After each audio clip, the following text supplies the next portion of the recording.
suppliers ya. Total ada 3 suppliers. Kemudian ada customer. Di sini disimbolkan dalam indeks T1 sampai T4 ya. Dan kemudian juga ada biaya ya. Biaya pengiriman flow ya dari dari setiap supplier ke setiap customer, dan juga ada kasus di mana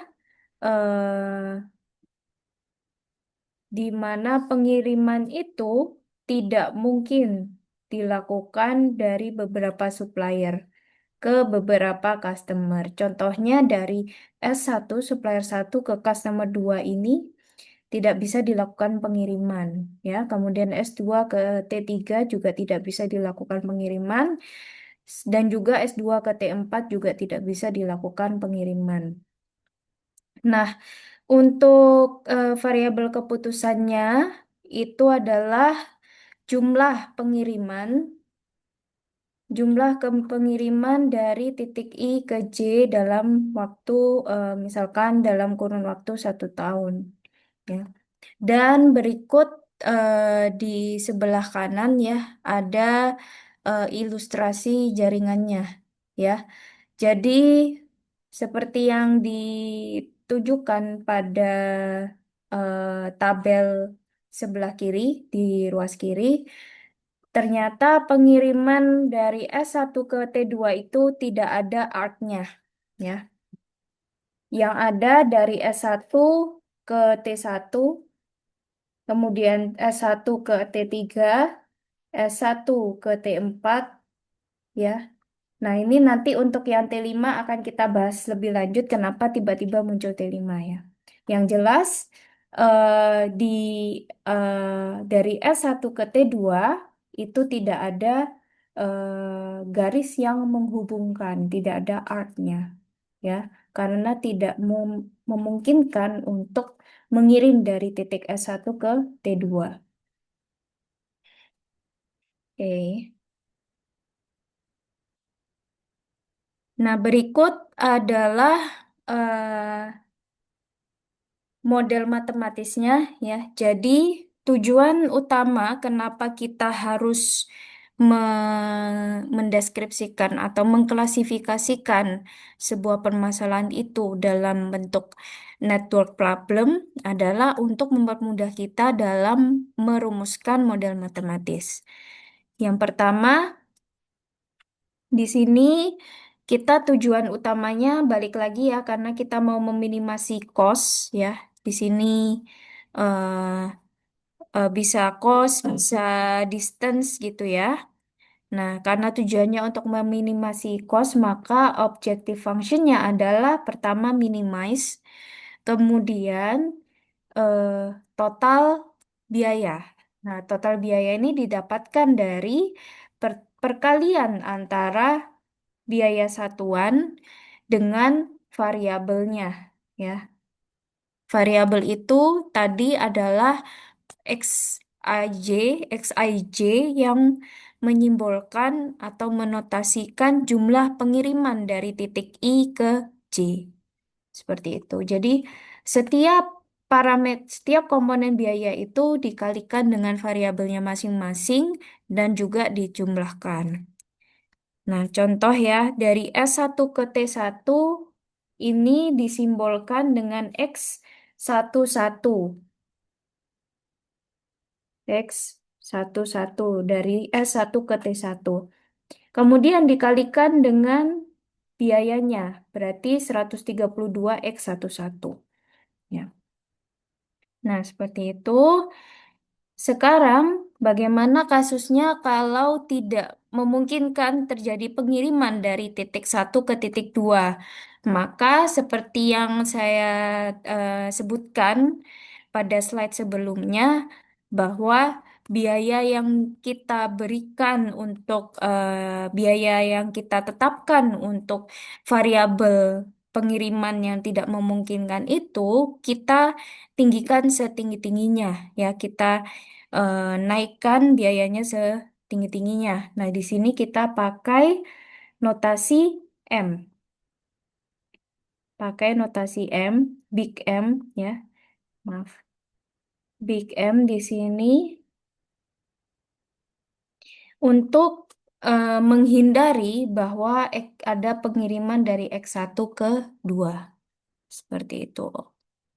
Dan seterusnya. Jadi ada 3 komponen biaya yang merupakan big M. Selanjutnya, ya, kita perlu mendeskripsikan, merumuskan model matematika untuk setiap constraint. Constraint yang pertama itu adalah memastikan bahwa semua pengiriman dari titik setiap supplier itu tidak melebihi kapasitasnya. Dari sini, eh, berarti kalau kita mau melihat dari sudut pandang supplier, ya, karena di sini kita hanya mau memastikan bahwa setiap supplier itu tidak melebihi kapasitasnya, maka kita harus merumuskan berdasarkan setiap supplier. Maksudnya gimana? Nah, di sini kan ada tiga supplier ya. Ada supplier satu, 2, sama 3. Nah, untuk masing-masing supplier ini, pengiriman yang keluar dari eh, supplier tersebut, totalnya itu harus kurang dari sama dengan jumlah kapasitasnya, ya. Nah, sekarang pertanyaannya, pengiriman dari titik supplier satu itu apa aja? Bisa, supplier satu itu bisa X1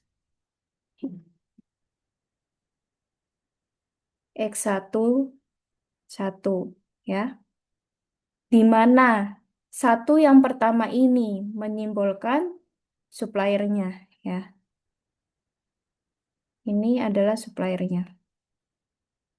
Kemudian dijumlahkan dengan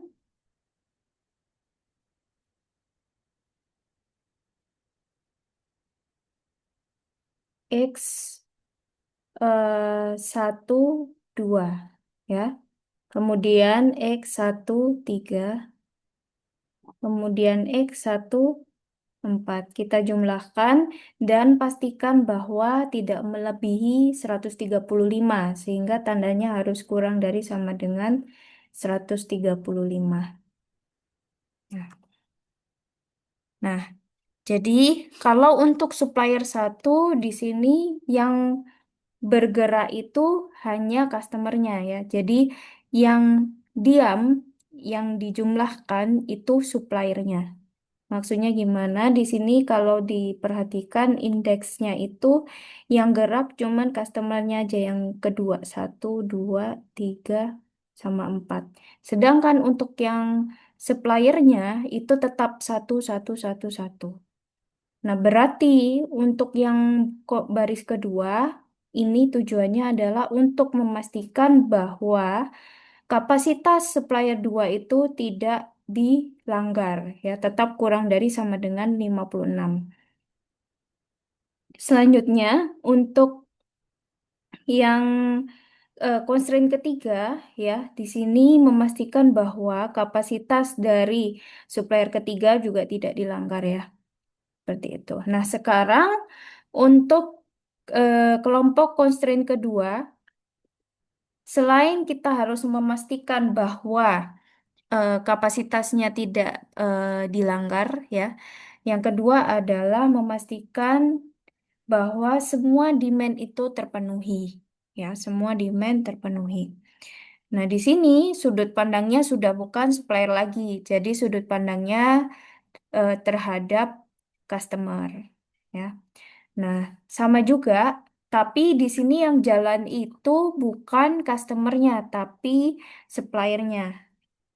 Kalau kita perhatikan di sini, ya, yang jalan itu yang indeks pertama. Satu, dua, tiga. Kenapa satu, dua, tiga? Karena cuma ada 3 supplier. Ya. Nah, jadi kalau untuk yang baris pertama, ini ada T1 untuk yang baris pertama ya, karena di sini yang dijumlahkan adalah indeks satu satu satu ya. Kemudian untuk yang kedua itu untuk customer kedua, yang ketiga untuk customer ketiga, yang keempat untuk customer keempat. Nah, selain kedua constraint ini, kita juga harus memastikan domain domain dari Xij atau decision variable-nya. Di sini domainnya itu adalah harus lebih dari sama dengan nol, yang artinya non negatif. Ya. Nah, tapi ya, di sini ada satu yang perlu diperhatikan ya. Yang perlu diperhatikan adalah pertama, kita harus memastikan apakah permasalahan ini visible atau tidak ya. Jadi untuk total kapasitas total kapasitas untuk semua supplier, apakah bisa mencakupi semua demand dari semua customer? Ya, jadi total suppliernya ya, total kapasitinya,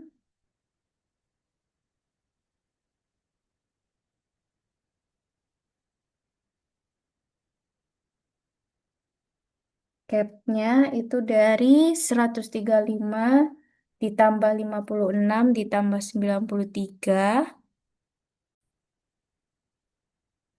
Ya, jadi total kapasitasnya itu 284 dan total demand-nya itu 275 ya. Sehingga bisa dipastikan bahwa sebenarnya model ini itu visible.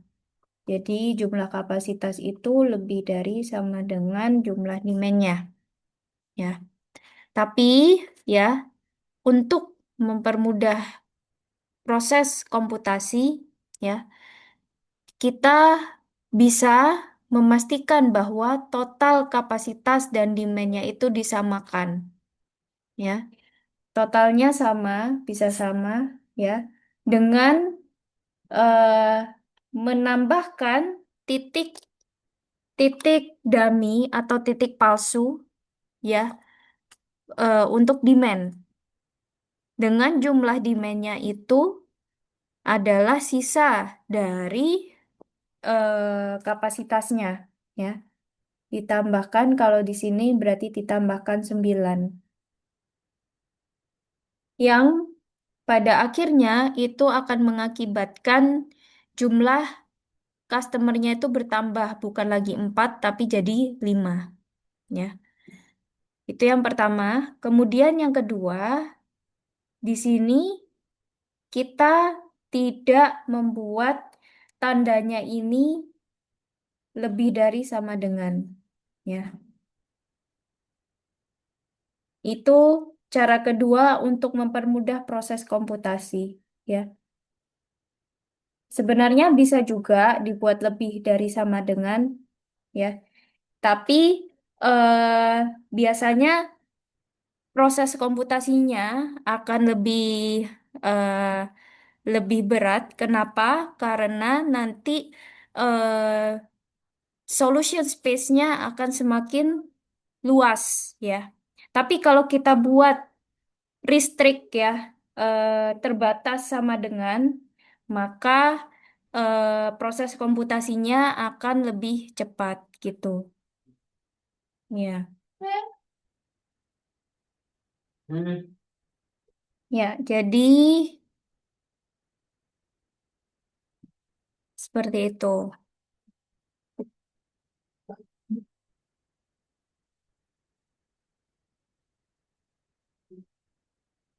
Nah, di sini ya setelah kita menambahkan eh, customer baru ya atau customer dummy dengan jumlah demand sisanya itu 9 ya. Kita juga bisa membuat eh, model matematisnya itu dengan eh, diubah ke bentuk standar, ya, diubah dalam bentuk standar Gimana caranya? Yaitu dengan